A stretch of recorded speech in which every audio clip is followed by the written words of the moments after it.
చెప్పండి అన్న, ఎట్లా చూస్తారు ఇప్పుడు జియో నెంబర్ 97 అని చెప్పేసి కొత్త తీసుకొచ్చింది రేవంత్ రెడ్డి. తెలంగాణ రాష్ట్ర వ్యాప్తంగా ఈ విద్యార్థులంతా ఆందోళన చేస్తున్నారు. వీళ్ళు ఆందోళన చేయకుండా పోలీసులను పెట్టి మొత్తం నిర్వీర్యం చేసే ప్రయత్నం చేస్తుంది ప్రభుత్వం. ఎట్లా చూస్తారు ఇది? అంటే రాష్ట్రంలో డెమోక్రసీ లేదు. ఒక పక్కనేమో వీళ్ళ నాయకుడు రాహుల్ గాంధీ దేశంలో రాజ్యాంగాన్ని రక్షించుకోవాలని కాశ్మీర్ నుంచి కన్యాకుమారి దాకా నడుచుకుంటూ తిరుగుతాడు. ఈ రాష్ట్రంలో మాత్రం రాజ్యాంగం లేదు. ఇప్పుడు వాళ్ళు నీతిగా నిజాయితీగా స్టూడెంట్స్ విద్యార్థులు ఏ రాజకీయ ఎజెండాలు వాళ్ళకి లేకుండా ధర్మంగా వాళ్ళు టెంట్ వేసుకొని ధర్నా చేస్తుంటే ఎందుకు వాళ్ళను కొట్టి టెంట్ బీకేసి అక్రమంగా అరెస్ట్ చేసి వాళ్ళ పోరాటాన్ని ఎందుకు నువ్వు అణిచేసేటువంటి ప్రయత్నం చేస్తా ఉన్నావు రేవంత్ రెడ్డి? నీకు సిగ్గుండాలి కదా కొంచెమైనా. ఆ మహబూబాబాద్ మానుకోట అనుకుంటాం, తెలంగాణ ఉద్యమానికి కీలకమైనటువంటి పాత్ర వహించింది మానుకోట. రాళ్ళదాడి చేసింది సీమాంధ్ర పాలకుల పైన. అటువంటి గిరిజన అక్కడ ఉన్నటువంటి గిరిజన ఆదివాసీ దళిత అటువంటి విద్యార్థుల పైన పాలిటెక్నిక్ విద్యార్థుల పైన గొంతు పట్టుకొని ఇట్లా చంపబోతున్నాయి. ఆయన రెడ్డి గారు, ఆయన పేరు ఏం పేరు, సిఐ గారు. వ్యక్తిగతమైన కక్ష ఉందా సిఐ గారికి? కాబట్టి రేవంత్ రెడ్డి విద్యార్థులు ఏదైతే డిమాండ్ చేస్తా ఉన్నారో వాళ్ళు డిమాండ్స్ ఏవైతున్నాయో వాటిని పరిష్కరించు. జియో నెంబర్ 97 రద్దు చేయాలంటారు. చేయి, నీకు వచ్చే నష్టమే ఉన్నది. కిల్స్ కావాలంట, వాడు పేపర్ ఇస్తే వాడు అప్లికేషన్ కూడా నింపలేనంట. నువ్వు రా మాట్లాడుతురా 2 నిమిషాలు ఇంగ్లీష్లో మాట్లాడు, నీకు చదువు వస్తుందా? నీ స్పెల్లింగ్ నువ్వన్నా చెప్పుకుంటావా? రేవంత్ రెడ్డి నీ స్పెల్లింగ్ నీకన్నా వస్తుందా? నీకు చదువు వస్తుందా? నువ్వు విద్యార్థులను అవమానిస్తావా? క్రిమినల్ వేస్టేజ్ అంటూ కూడా మాట్లాడుతున్నారు. అదే పేపర్ ఇస్తే ఫామ్ కూడా నింపలేడంట, నింపలేడని అవమానిస్తుడు. నీకు వస్తుందా చదువు? రేవంత్ రెడ్డి నేను అడుగుతున్నా, నీకు వస్తుందా చదువు? ఏం చేస్తున్నారు ఈ రాష్ట్రంలో ఉన్నప్పుడు డీజీపీ గారు ఆ ముఖ్యమంత్రి రేవంత్ రెడ్డి మీద కేసు పెట్టండి, కేసు పెట్టి ఆయన లోపలేయండి, లా అండ్ ఆర్డర్ని కాపాడండి. మీరు ఆయన హయాంలో వెలుమల్లో పెట్టుకున్నాడంట, కేసీఆర్ హయాంలో. నువ్వు ఎవరిని పెట్టుకున్నావు? రెడ్డి వాళ్ళని పెట్టుకున్నావు అందరినీ. ఆ సిఐ రెడ్డి మహబూబ్నగర్ ఇవ్వడానికి ఉద్యోగం ఇచ్చింది, గొంతు పట్టుకొని చంపుతాడు విద్యార్థుల్ని. చచ్చిపోతే నువ్వేనా పెంచినోడా, పెద్ద చేసినోడా, చదివించినోడా? నీ మీద 89 కేసులున్న చీటర్వి నువ్వు, దొంగవి. చంద్రబాబు నాయుడు మోచేతులు నీళ్ళు దొంగవి నువ్వు. నీ కొండలరెడ్డి, తిరుపతి రెడ్డి భూ కబ్జాలు తప్ప ఏం చేయరు ఈ రాష్ట్రంలో. ఎవరికే నువ్వు, ఎవరికి మేలు చేసినావు, ఏ వర్గాలకు మేలు చేసినావు? కాబట్టి మంత్రి వివేక్ కూడా దీని గురించి మాట్లాడుతున్నాడు. అదే బ్రదర్, ఆయన కూడా చెప్పేసిండు. ఆయన కూడా నెక్స్ట్ టైం మా ప్రభుత్వం వస్తుందో రాదో నేను ఎట్లా గ్యారంటీ ఇస్తా చెప్పానంటుండ ఆయన. కార్మిక శాఖ మంత్రి వివేక్ గారు, ఆయనకే గ్యారంటీ లేదు ప్రభుత్వం వస్తలేదని. కాబట్టి రేవంత్ రెడ్డి నిన్ను తన్నిదరమ్మడం మాత్రం పక్క ప్రజలు. తస్మాత్ జాగ్రత్త. నువ్వేమనుకుంటున్నావు తెలంగాణ? నువ్వు చంద్రబాబు నాయుడు మోసేతి నీళ్ళు తాగుతా, ఆంధ్రలో విగ్రహాలు తీసుకొచ్చి ఈడ పెడతా అనంటే తస్మాత్ జాగ్రత్త. నువ్వు విద్యార్థులను టచ్ చేసినావు, అయిపోయింది. జంజీ లేచింది దేశంలో. నాకెవరు ఎదురు లేరు, నాకెవరు ఇక నాకు అసలు ఏమంటారు, నన్ను ఎవరు క్వశ్చన్ చేసడం లేడు అని విర్రవీగినటువంటి నరేంద్ర మోడీ గారి క్యాబినెట్ లో ఉన్నటువంటి మంత్రితోనే జంజీ రాజీనామా చేయించింది. నువ్వెంత ముఖ్యమంత్రి కొడంగల్, నువ్వు ఓడిపోతావు. కాబట్టి విద్యార్థుల యొక్క డిమాండ్స్ ఏవైతే ఉన్నాయో వాటిని తక్షణమే పరిష్కరించు. జియో నెంబర్ 97 రద్దు చేయాలంటారు. చేయి, నీ ప్రభుత్వానికి మంచి పేరు వస్తుంది కదా. నువ్వే చెప్తావు 22 సంవత్సరాలు 23 సంవత్సరాలు ఉన్నటువంటి యువకులు రాజకీయాల్లోకి రావాలి అని చెప్పేసి సంఘీభావంగా వాళ్ళు ఢిల్లీలో ధర్నా చేస్తే నువ్వేదో పెద్ద పీకుడు లేకపోయి అంబేద్కర్ విగ్రహం దగ్గర సంఘీభావం తెలిపినవు. దేనికే?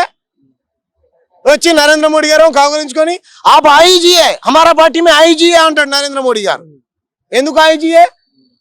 నువ్వు కోట్ బీజేపీ నాయకుడు. నువ్వు ఈ రాష్ట్రంలో కాంగ్రెస్ ప్రభుత్వం కాదు, టీడీపీ పచ్చ పార్టీ ముఖ్యమంత్రి.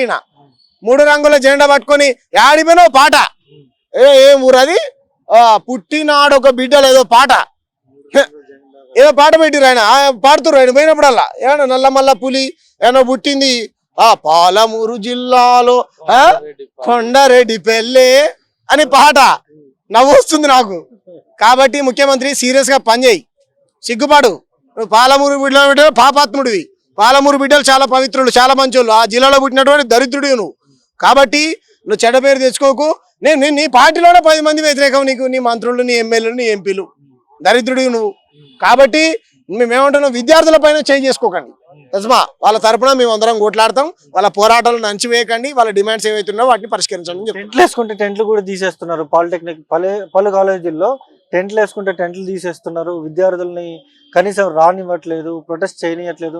మీరు ఇక్కడికి ఎందుకు వచ్చారు అంటూ కూడా పోలీస్ అధికారులు ఇబ్బందులు పెడుతున్న సిచ్యువేషన్ ఉంది. ఇక్కడ మనం వచ్చినాక కూడా సుమారు 4-5 వ్యాన్లు ఇక్కడ ఉన్నాయి, దాదాపు 20 మంది 30 మంది పోలీసులు కూడా ఇక్కడ ఉన్నారు.